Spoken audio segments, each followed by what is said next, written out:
So the Milwaukee Bucks have started their offseason off with a bang. One, of course, losing to the Miami Heat. We got into that last episode, so we won't get into that.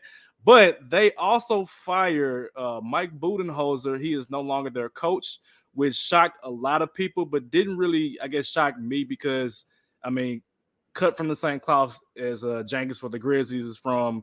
He failed to make any adjustments. On top of the fact that Giannis, I mean, Tooks guy, Giannis came out in the post-game interview and was like, yeah, we didn't make any adjustments. And when your star player is saying that about you, you know what comes next. Giannis actually has 2 years left on his deal. If I'm not mistaken, I think the second year it might be a player option. I'll look at it real quick. Giannis spot rack. He has it's the third year. So he has next year he'll be here, and then the following year he'll be there. That third year, which Giannis will be 31, that is a player option year. So if you're the Milwaukee Bucks, you're looking at that like, okay, at some point he could ask for a trade, whether it's after next year, if he's not liking what he sees there. Drew Holiday came out and said that he's going to retire within 2 years. Chris Middleton is literally on his last leg. Brook Lopez is a free agent. So Milwaukee is literally in a state of flux right now where they might have to do some roster reconfiguration. So question to y'all, who do y'all think or what kind of coach should the Milwaukee Bucks get? And then what do they have to do to get better for next season? I think for me, one thing we kind of missed out on, so I like to bring it to everybody's attention, is the fact that the Bucks owner actually sold the team earlier this year. And that's something that, I didn't think would have a big effect on. But when you lose in the first round and immediately fire your coach as the go-to, they'll let me know everything that needs to be said. You're going to do everything that you can for Giannis. I think you're going to try to make this as much as Giannis team, as much as possible, because you don't want him to leave outside, especially when the contract ends, which is in 3 years. But it's a strong chance that it could because of the new CBA rules. And with that, you're not going to be able to sign a bunch of players for one. For two, the players that will bring quality to your team, you won't be able to sign them because you still got to pay everybody else. So it's a big, huge chance that with the season, Brook Lopez had this season and last season, he can get one more good last payday. I can't believe I'm saying that about Brook Lopez. He was drafted in 2008, 2009, something like that. So, and he's at a resurgence. So he definitely can get a big bag elsewhere and play for a younger team and help them go. Drew Holiday, like you said, 2 years, he done mid, he gone. If I'm Giannis, it's either management, y'all need to damn near give me part ownership or I'm out. And I mean that. I mean that 100% because, like I said, to lose in the first round is an embarrassment. To lose in the first round against that Heat team is a failure of a season. So the coach that you need to go and get, you need to emphasize, defense. You need to, I'm not sure yet, of what coach. Of course, everybody talking about Nick Nurse coming in and Budenholzer trading jobs and everything. It's kind of the same coach. They came from the same tree. So you're essentially going to get, what you've been having. Will that make Giannis happy? Yeah. I mean, with Coach Bud, they won a championship 2 years ago. It mattered. But now it's like the world's looking at Giannis. And, Giannis, we need to still be on his ass. I ain't been seeing no kind of media talking about how bad Giannis was. So it may be a good media, PR team strategy from the Bucks to go ahead and fire the coach, take some pressure off Giannis, but Giannis need to be in the hot seat right now. If you're not successful next season, the next coach needs to be for a rebuild because you're not able to compete in the East anymore, let alone win the championship. So go ahead and bring in a young coach. I hate to say it, but young black coaches like to give scapegoating until they are able to compete and let go. That's probably going to be a situation that happened this time with the Bucks. Do I want it to happen? No. But then again, I would love to see and be talking about where Giannis can be going as a trade destination. So keep your eyes on that. Yeah, coaching wise, man, I'm not sure. You asked the question who I would like to see there. I think actually a former Buck that I wouldn't mind seeing there. Now I know it's not going to happen because to your point, I think that the Bucks are looking for like a home run hit in regards to their coach to appease, Giannis. But I remember watching videos of, and even like recently, of Sam Cassell getting in James Harden's butt, getting Tyrese Maxey together, and making them do drills over and over and over again. And he's put on a jersey for Milwaukee before, black, by the way.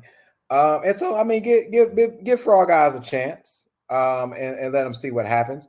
The issue with the Bucks that has already kind of been named, you have to get rid of Chris Middleton. And when I say get rid of him, I mean you want him to sign a player option, because let's be honest here, I don't know any other 29 teams that are willing to put up for $40 million for that. So you trade him, and to be honest, before the season is over next season, you probably need to change Drew.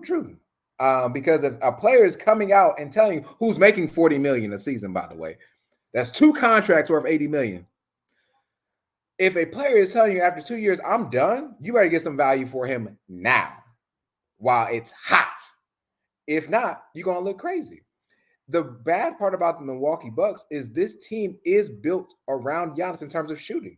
And he doesn't have to shoot. He has defenders for him. Bobby Portis is there. You talked about Brook Lopez. Brook Lopez will for sure get a payday from somebody, if get a mid-level exception at least from somewhere. But this team, why they win game 2? They won game 2 because of all the shooting that they have. And so I'm not sure what their contracts are like next year. But again, for me, I believe the Bucks need to trade, of their big 3, they need to trade 2 of them before next February happens. And that's if that includes if you sign Chris Middleton. If you don't sign Chris Middleton, unless somebody else pays $40 million or whatever it may be, so be it. But I'm pretty sure as a player, I would sign for the $40 million. You got to get rid of Drew Holiday. And you have to send him somewhere before he does not have any more value for you. Because guess what? No one wants to really come to Milwaukee. Mm-hmm. However, I've talked about this before. You can trade and you can bring Trae Young from Atlanta to Milwaukee, and you can unload one of those contracts, if not Chris Middleton's contract, to the Atlanta Hawks. So I'm calling it like this. Milwaukee is cooked and done if they don't make those trades. That number 1 seed was cute. It was real cute and got you the first seat on out of there. And it was an embarrassment. So again, those are my thoughts about it. Take with it as you must, Milwaukee, but us 3 right here, we're willing to give you any more feedback. 3 wise men right here. We can help you out with whatever you need. And real quick, Savage, like just to go off, so I'm on Spotrac right now, and all of the players that are contracted for the season, for next season, is Giannis with $45 million, Chris Mid, if he better sign that $40 million. So he'll be on the team. Drew Holiday will be making $35 million. Bobby Portis close to 12. Pat Connaughton, he'll be making $9 million. And Grayson Allen will be making $8.5. Then you got Javon Carter and Marjon Beauchamp. I hope I said his name. They both making $2.5 million. So y'all gotta make some shake. Most definitely. Y'all get into the logistical part of it as far as like the players and long-term ramifications. I'll get back into the coaching. I think the type of coach that Milwaukee is going to need is 1 or 2 options. Either A, you need the young coach that is good with X's and O's, that can provide some energy. So I kind of compared it to the Philadelphia Eagles, where we had Doug Peterson. Doug Peterson is a great coach, but eventually 2-3 years later, I forget how long it was, he got up out of there because he kept getting his butt kicked in the games. He has that's why y'all won the championship. Doug Peterson. Yeah, that was like what 2017, 18. But the problem with Doug Peterson was that we started off slow every single game. We could not come out fast in that first quarter. And then the fourth quarter, we had to play catch up. We'll play well in the fourth quarter, but we couldn't start off well. And so he was a very kind of chill, mellow, kind of a goofy coach. Got him up out of there. And who we bring in? Nick Sirianni. Nick Sirianni is fiery. He is the complete opposite of Coach Peterson. and he is high-powered on offense. He's going to put up points. He's going to come at you on defense. That's just what he does. And so the Bucks are kind of like similar, where it was like Budenholzer. He's kind of chill, mellow, not really fiery at all, not really inspiring. So the Bucks are either going to have to pursue a young coach that can give energy. I think Sam Cassell, he's not young, obviously, but he's young in terms of like, he's not old, like 60 years old. So Sam Cassell is a good option that Sheedy mentioned. Or they could go another route and get a coach that knows how to build a good culture to where everybody feels good about the environment. If I'm them, Lakers took Darvin Ham, I need Phil Handy. I need Phil Handy to come in. He needs an opportunity to coach. Just 51 years old. We've seen what he's done with the Lakers right now. And I think he comes in and he will coach up these guys like an actual coach. And hopefully that will keep Giannis around a bit more, because I think Giannis envies the Lakers like organization, not like obviously like in recent years, but like long term. I think he envies the organization. I think at some point he wants to be a Laker down the road. I'm not going to speak on that right now.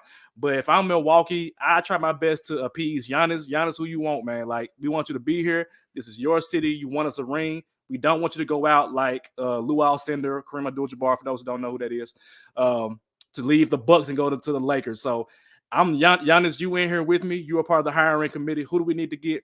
If it ain't a young coach like Sam Cassell, like Sheedy mentioned, I think it's got to be Phil Handy or someone of that build. You can't bring in no like lame duck. You can't bring somebody that's like boring, that's not inspiring, that can't really coach.